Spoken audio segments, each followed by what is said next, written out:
Hello বন্ধুরা, আজকে আমি রান্না করব রুই মাছের সাধারণ রেসিপি। তো মাছগুলোকে নুন হলুদ মাখিয়ে নিলাম ভালো করে। এবার কড়াইয়ে তেলের মধ্যে ছেড়ে দিলাম।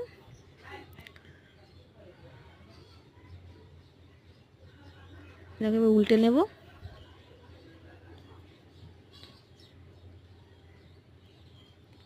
লাল লাল হয়ে গেছে দেখছো এক পিঠটা।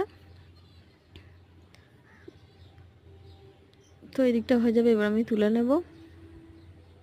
এই দেখো তুলে নিয়েছি, ভালোই হয়েছে মাছগুলো দেখতে। তো এবার আদা রসুন একটা দারচিনি আর এলাচ দানা নিয়েছি, বাটবো।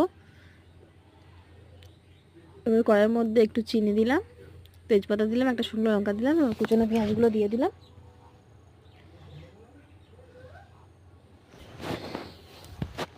আর পেঁয়াজটা একটু লাল লাল হয়ে গেলে আদা রসুন বাটাটা দিয়ে দিলাম।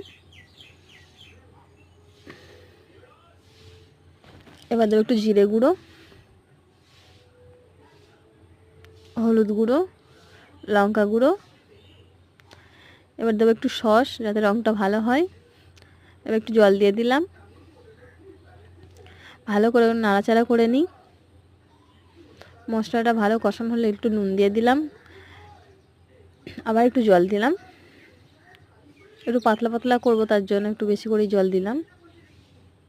তো ফুটছে, এবার একটু হালকা করে চিনি দিয়ে দিলাম। এবার ভেজে রাখা মাছগুলোকে দিয়ে দিলাম ওর মধ্যে।